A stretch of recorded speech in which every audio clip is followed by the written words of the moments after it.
And Yahweh, or the Lord, spake to Moses, saying, Speak thou also unto the children of Israel, saying, Verily my Sabbaths ye shall keep. So the Sabbath is the seventh day of the week that represented that God rested on that day. So God's saying to Moses, you should keep it just like I kept it on the seventh day of creation.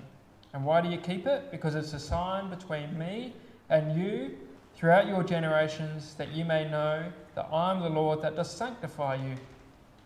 So we spoke a little bit about that word sanctify, didn't we, in Genesis 2. And if you look on the magnifying glass, I've just kind of expanded a little bit what sanctify means. So it's very similar to the word holy, which comes out in the next verse. And all it means is to be holy or removed from common use. So it's not something you commonly use or use every day, and it's subject to special treatment, or it's something special set aside and not something that you use every day.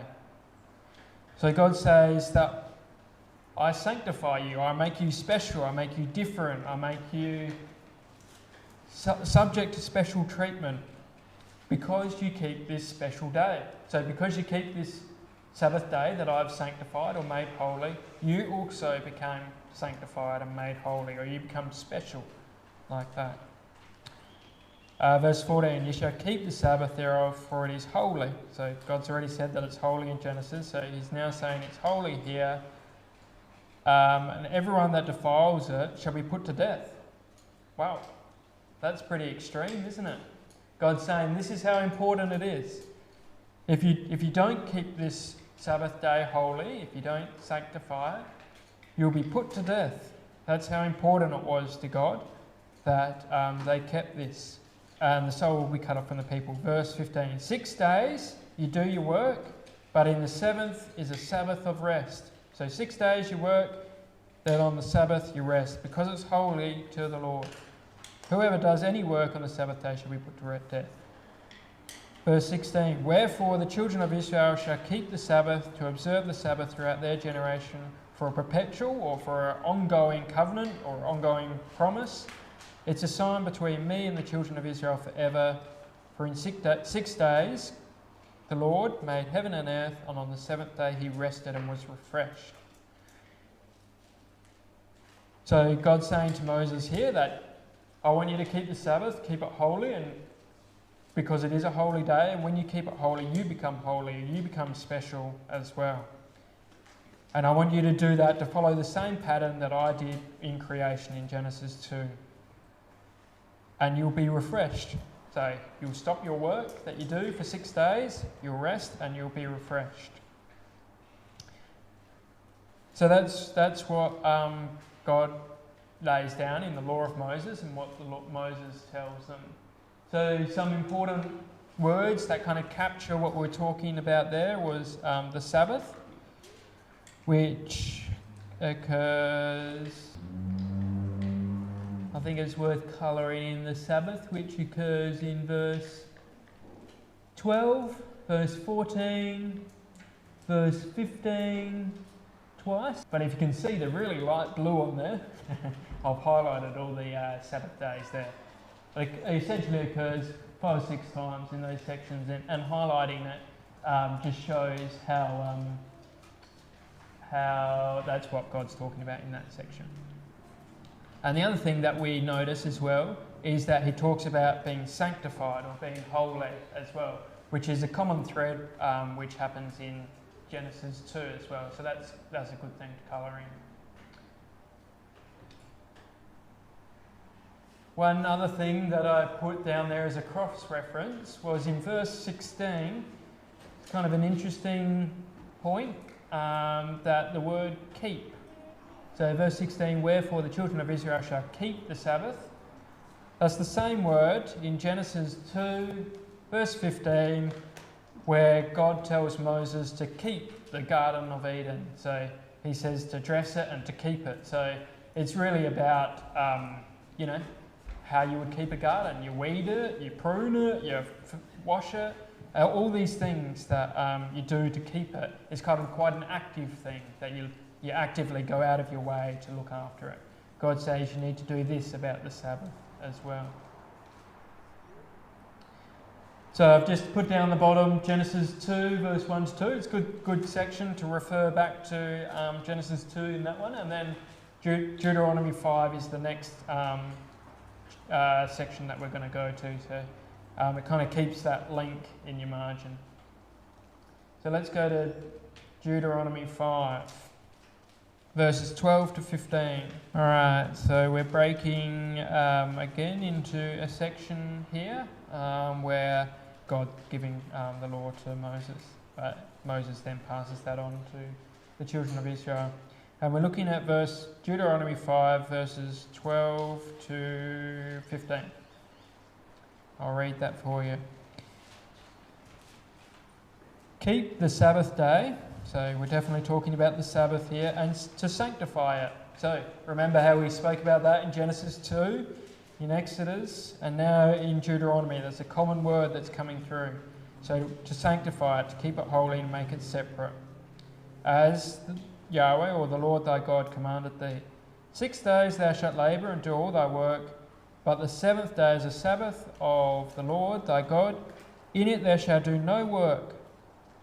So not only can you not do any work, but your son, your daughter, your maidservant, your manservant, your ox, your animals, your servant that's within your gates, they can't work either, that thy manservant and maidservant may rest as well. And verse 15, remember thou wast a servant in the land of Egypt, and that the Lord thy God brought thee out thence through a mighty hand and a stretched out arm. Therefore the Lord thy God commands thee to keep the Sabbath day. So on the Sabbath day, not only were they not meant to work, but none of the rest of their family, none of their employees, their servants, not even their animals were meant to work. It's what God says in Deuteronomy. But what does he say? Why does he say to do this? And what should they be doing on the Sabbath day? Well, he says to remember that the Lord thy God brought thee out through a mighty hand and a stretched out arm. So remember back when God delivered them from Egypt. He brought them out of Egypt and took them into the wilderness wanderings and then into the land of Israel. And God's saying to the people, remember back in Egypt? You were a slave, weren't you? You were put under hard bondage, I think the word is, to, make the cities and probably pyramids and stuff like that. And God's saying, remember that time when you were like that? And I saved you from that. I showed mercy to you. I stretched out my hand and delivered you from that. So God's saying, you remember that, and you give your servants, your manservants, your maidservants, a rest as well. So God's really asking them to reflect on what God has done for them on the Sabbath day, and then also to show that in their life as well to people like their maidservants and manservants, people who they look after and who they should treat well. That's really what God's telling them here to do in Deuteronomy. Just like God refreshed them or gave them rest from their labours and delivered them from Egypt, so they were meant to refresh and look after their servants as well. So I think Sabbath, once again, that's a good thing to highlight in that section there. Sanctify, that's a common theme that we spoke about earlier, that's gone through Genesis, Exodus, and now we see it picked up in Deuteronomy. And a stretched out arm. We read about the stretched out arm in verse 15. God delivered them with a stretched out arm. That might not make a lot of sense now, but it's a really critical theme to the Sabbath that we're going to start talking about as we progress through the Bible. I've put Exodus 20 verses 8 to 11 there as another cross-reference you can have against this Deuteronomy. Is basically talking about the same thing, and so it's kind of good to refer back to it to build on the story a little bit. I'm just going to go on a little bit of a tangent here and talk a little bit more about the Sabbath, because was was the Sabbath just about the seventh day of the week? Well, under the law of Moses, it wasn't just about the seventh day of the week. There was lots of different Sabbaths. I've just pulled out 3 here. There's another Sabbath that they had to do every 7 years. So that was called a Sabbath year on the 7th year. So just like on every 7th day, they can have a rest. On the 7th year, they're also meant to have a rest as well. And they weren't allowed to till the ground and plant things and stuff like that on the 7th year. They were kind of meant to have a rest and let the ground recover. And also, if they had any bills to pay, that also got forgiven them as well. Just come to Deuteronomy 15 and we'll have a bit more of a look at that. Because this talks about it. Every 7 years you'll have a release. Yeah.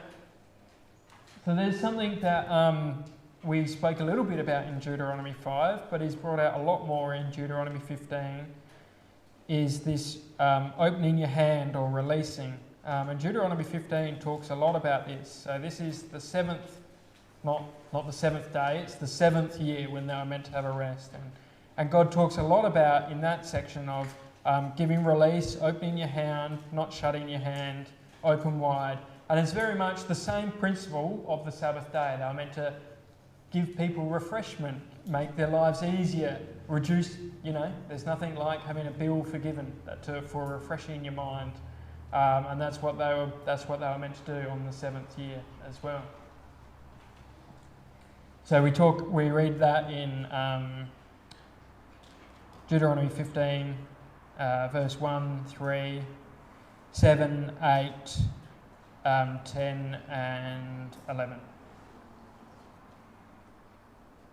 So, but it doesn't end there. There was another Sabbath as well. So every 50 years they were meant to have what's called a Jubilee. But this is kind of a bit tricky, because remember how we've had every 7 days, then we have every 7 years, and the Jubilee was 50 years, but before that was 7 times 7 years, which was on the 49th year as well.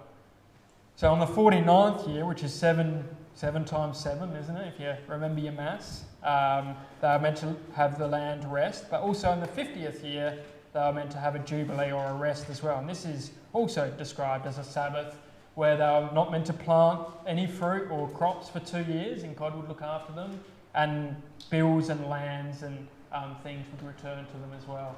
And we read about that in Leviticus 5, verse 8 to 55. But it is a bit of a tangent, and we'll keep going now. But just to highlight that this Sabbath day that we're talking about isn't restricted to just one day of the week. Sometimes they did it for a whole year, and sometimes they did it for 2 whole years in a row. Right. So the next chapter that we had in our section to go to after Deuteronomy 5 was Isaiah 58. So this is another section where a prophet called Isiah is talking to Israel, and he's not particularly happy with them and the way they're acting. And he's talking about particularly how they're acting on the Sabbath day. And we kind of know that from verse 13, if you're interested, and the context. So what do we read? Well, we read... So basically Isaiah is explaining to them why the bad things are happening to them. And they say in verse 3, so we're going to look at 9 negative things in verses 3 to 5, and then 8 positive things in verse 6 to 7. So if you've got a red pencil or something like that, you can colour in the negative things red, and the 8 positive things, you can colour them in blue, or whatever a positive colour is to you. So what Isaiah is talking to these people of Israel at the time, and he's saying to them, you're saying to me, we have fasted. That's what you say, he says, but don't you see that that's not happening? You say, we've afflicted our soul. So that's something negative that they've done on the Sabbath day. And they take us no knowledge. So they're saying to God, we've afflicted ourselves, and God, you don't even see. And behold, in the day of your fast, so fasting is another negative thing that they're doing. They're saying, God, you don't find any pleasure in that. And you exact all your labours. So that's another negative thing that they do. In verse 4, behold, ye strife and debate. That's another negative thing they're doing. And you smite with the fist of wickedness. I think we can safely say that's a negative thing. Ye shall not fast as ye do this day to make your voice heard on high. I think that's... Oh yeah, and then God says to them, is such a fast that I've chosen? Is this what I'm looking for? God says to the children of Israel. Is it a time to afflict your soul? So this is another negative thing that they're doing, afflicting their soul. Is it to bow your head like a bulrush? So you see the bulrushes bowing over in the wind, and God's saying, do I want you to do that? Or to spread sackcloth and ashes? Wilt thou call this a fast and an acceptable day to God? So that's what God's saying. You're doing all these negative things. You're fasting, you're hitting people, you're exacting labours. Is that what I'm happy with? Is that what I want you to do on the Sabbath day? And then we come to some positive things what God wants them to do. And God says in verse 6, is this not the fast I've chosen? So that's what you're doing, but this is what I want you to do. To loose the bands of wickedness. That's one positive. To undo the heavy burdens, that's another positive. To let the oppressed go free, that's another one. And to break every yoke, that's another one. Verse 7, is it not to deal thy bread to the hungry, and that thou bring the poor that are cast out to thy home? So isn't it to bring all the poor into your home and look after them? And when thou seest the naked, to cover him, so to put clothes on people who can't afford food? And that thou hide thyself not from thy own flesh. So I think that's to, speak to your family, be there with your family. So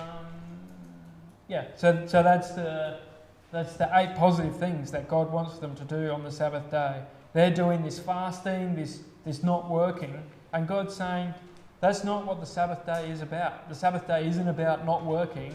You're meant to be thinking and helping people, refreshing people. Remember how we spoke about that in Deuteronomy, where they were meant to think about their maidservants and how that they were slaves and how they wanted a rest. And so God's saying, give the maidservants a rest and manservants a rest. God's saying in Isaiah 58 that the Sabbath day isn't about not doing work or ceasing from your labour, although that is an important aspect of it. It's all about stop doing your own work and start doing God's work, start doing God's ways, and start focusing on what you can do rather than not what you can't do. And the Jews had taken this Sabbath day principle to an extreme and were, locking up their animals, weren't going on lifts, and were just going out of their way not to do anything at all. And God's saying, don't do that. That's not what the Sabbath day is about. The Sabbath day is about refreshing people, stretching out your hand, helping people. Be holy, be separate, be different. This is a holy, special, sanctified day. I want you to be holy, special, sanctified as well. Being nice to other people is very different to what you see from around you. And so this is what God is saying. This is how you can be separate. This is how you can be different. By being nice to your maidservants, to your manservants, to the people who aren't necessarily your prominent people or influential people or people that you typically would be nice to. What else have I said? Smite with the fist. Yeah, so here's some things about stretching out your hand that Isaiah talks about as well. So in verse 4 he says, don't smite with your fist, don't put forward your finger and point to other people, because in Isaiah 59 verse 1, God's hand isn't shortened. God's hand isn't a fist or pointing. It's reached out. It's not shortened. It's reached out to save. And that's what God's telling the people, that they should have their hand reached out as well to help other people. Isaiah 56 verse 1 to 2 is a good cross-reference to have next to Isaiah 58, and I'll just read that to you. It says, "Thus says the Lord, keep ye judgment, do justice, for my salvation is near to come, and my righteousness to be revealed. Blessed is the man that does this, and the Son of Man that layeth hold to it, that keepeth the Sabbath from polluting it, and keepeth his hand from doing evil." So God's saying that the Sabbath, blessed is the man that keeps the Sabbath and doesn't do any evil on it, or any of the nasty things like pointing with the finger and smiting with the fist that these people at the time were doing. Right, the next section, so we looked at Deuteronomy 5 before, so that's a good thing to have in your margin. The next one we're going to go to is Matthew 12. So if we can turn that one up.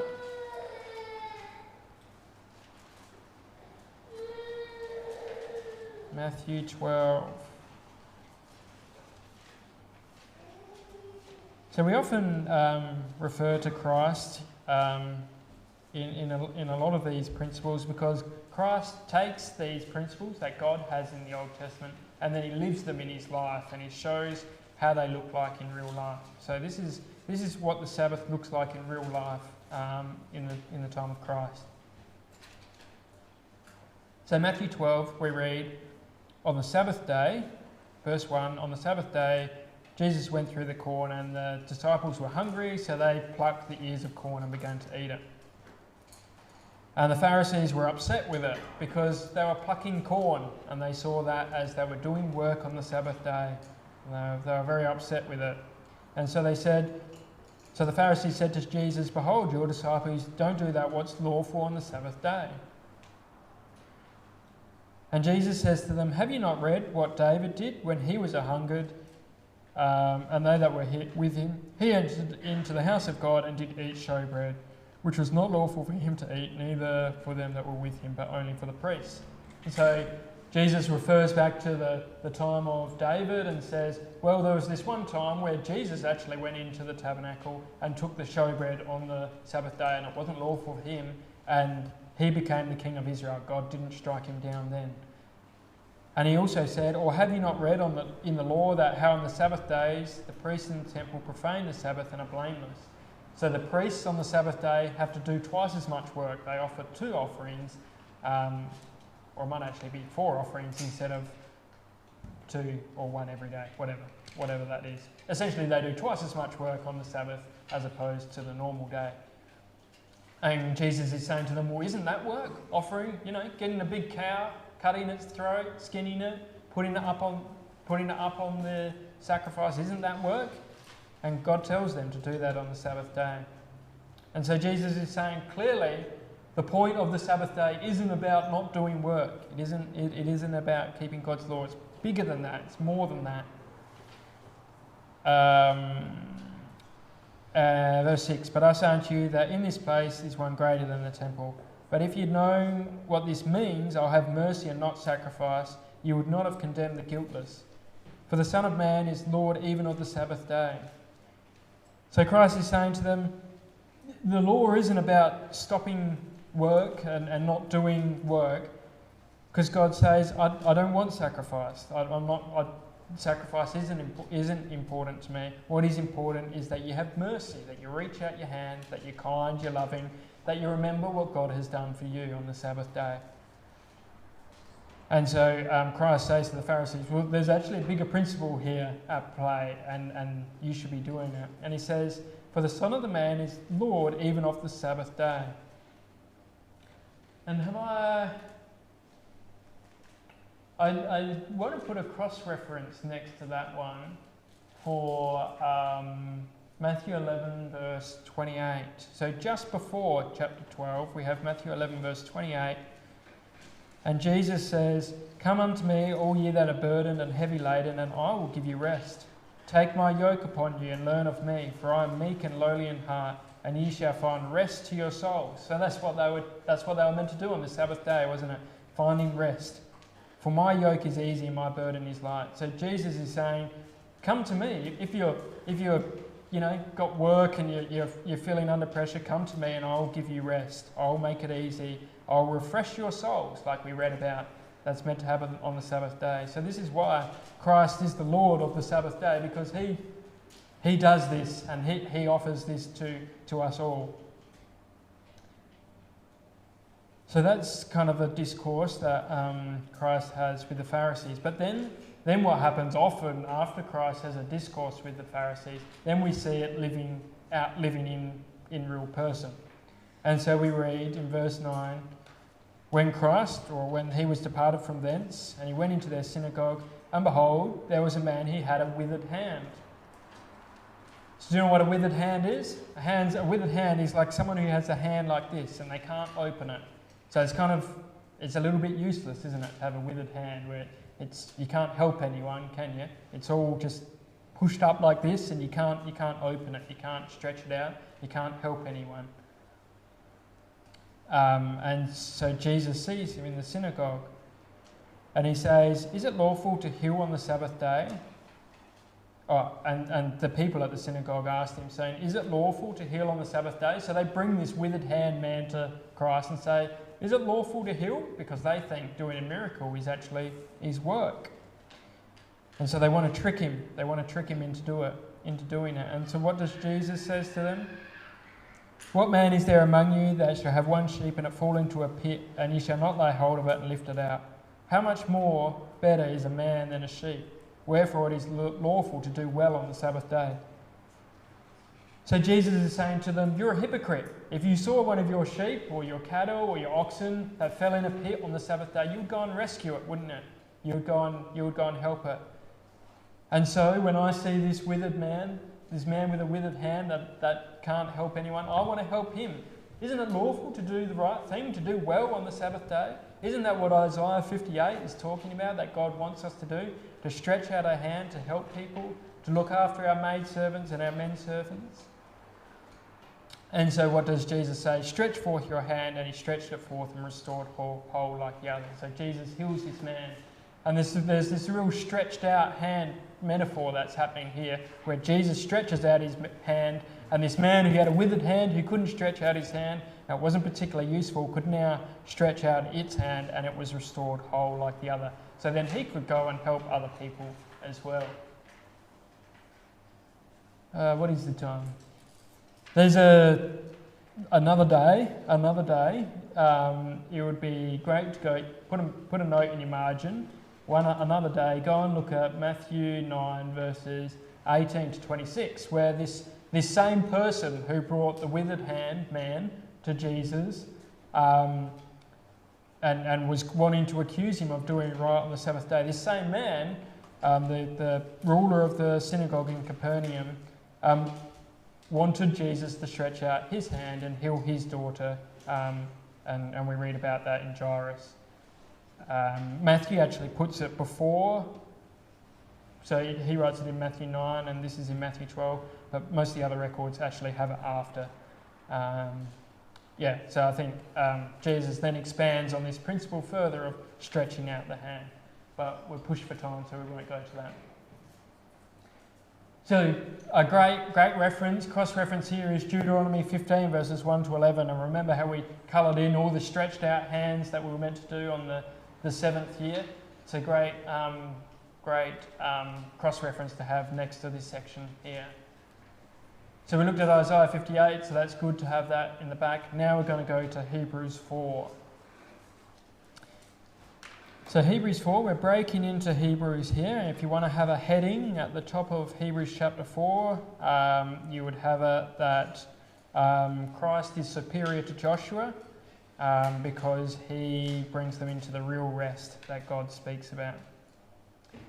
I'm not sure if you'll be able to see sections in this chapter. It's all about the rest. So we see rest in verse 1, verse 3 twice, verse 4, verse 5, verse 8, 10, 11.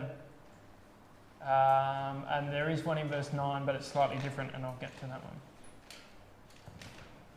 So that's quite a good one to colour in next in this chapter as well. This chapter is all about a rest, which is kind of what we spoke about on the Sabbath day.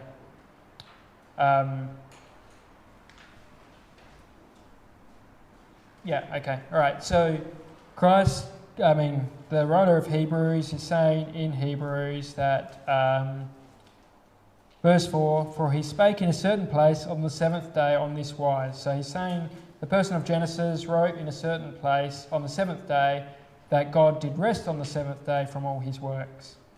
Verse 5, and in this place again, if they shall enter into my rest. So the writer of Hebrews is referring back to when God rested on the seventh day in Genesis 2, and he's referring back to Psalm 95 as well, when he's talking about that they enter into my rest. If you want to put Psalm 95 verse 11 next to verse 5 as well, that's a good cross-reference. Verse 6, seeing therefore it remaineth that some that shall enter therein, they to whom it was first preached entered not in because of unbelief. So the writer of Hebrews is saying, well, we're not in a rest yet, are we? We still work, we still labour, we still, still don't always have our hand out and refreshing people. So obviously Joshua didn't bring people into the rest. Verse 7, again he limited a certain day, saying in David, today, after so long a time, it is said, today if you hear your voice and harden not your hearts. For in Jesus had given them rest, then he would not after have spoken of another day. So the writer, David in the Psalms talks of a future rest to come. But if the rest was what Joshua gave them, then he would already be resting, wouldn't he? But David talks of a future rest which Christ would bring. So the rest that Christ brings is superior to the rest that Joshua brings. And the very fact that, So verse 9, there remaineth a rest to the people of God. So that rest is a slightly different word to the other words rest. And it literally means keeping of the Sabbath or a Sabbath rest. That's what it specifically refers to, whereas the others are more a general rest of nature. And for he entered into, verse 10, for he that is entered into his rest, he also ceased from his works as God did from his. Verse 11, let us therefore labour to enter into the rest, lest any man fall from the same example of unbelief. So the writer of Hebrews is saying we need to labour to enter into this rest, to get this rest. We labour from stop doing our own work and stop having a closed fist and pointing the finger, to stretching out the hand for forgiving people, looking after people, and doing what you're meant to do on the Sabbath day. And sometimes we find that difficult, don't we? Sometimes we find it that difficult to look after, our younger brothers and sisters, or people not as cool as us and things like that. And the writer of Hebrews is saying, well, there's going to be a day where we will do that perfectly, where we will do that well. Verse 12 to 13, he then talks about, for the word of God is quick and powerful, so it exposes us, it shows, what are we doing to the people who we look after? What are we doing to our brothers and sisters? The things that other people can't necessarily see, the word of God exposes that, and God sees that. God sees what we do, and how we treat others, and how we look after others. And so the writer of Hebrews is saying, that's going to be exposed. But he says, but we have a high priest that passed into the heavens, Jesus Christ, the Son of God. So let us hold fast to our profession. So we don't have a high priest which didn't experience what we went through, that didn't, find how difficult it was to look after the poor people, to look after the maid servants and the men servants. Christ knew all about what it was like. He understood it. And he was tempted like as we were, but without sin. And so because he did that, because he is our judge and he experienced what we experienced, he has that empathy with us and can understand how we're feeling.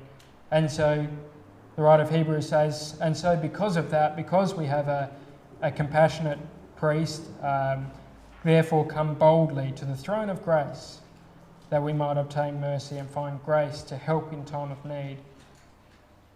Just put a cross-reference to that word help to Acts 27 verse 17, and worth putting that in there. It's the only other time that Greek word appears in the Bible, and it's specifically talking about when their boat that Paul was in was falling apart because of the waves, and everything was knocking it, and they tied some ropes around it to help it, to hold it together. And that's really the principle of the Sabbath, isn't it? That we try and, refresh each other, we try and support each other, we try and help each other. And the writer of the Hebrews is saying this is what Christ does for us. He helps us in our time of need, when we're about to break under pressure, when we're finding our burden hard, when we're finding our yoke difficult. Christ says, come unto me, because it's easy, and I'll help you in your time of need. And so that's why we can go with boldness to the judgment seat. And that's what the writer of Hebrews says for us. So really the themes of the Sabbath that we've seen is it's all about doing God's ways and doing God's and looking after people who can't necessarily help themselves, looking after younger brothers, younger sisters. That's the principle of the Sabbath. We need to stretch out our hand and help them, not close our fist and hit them or point at them and accuse them of other things. And the writer of Hebrews, and we've seen through Deuteronomy as well, that it's not just restricted to one day of the week, is it? It's it happens all the time and can be appropriate for us all every day of the week. That's what we should be doing.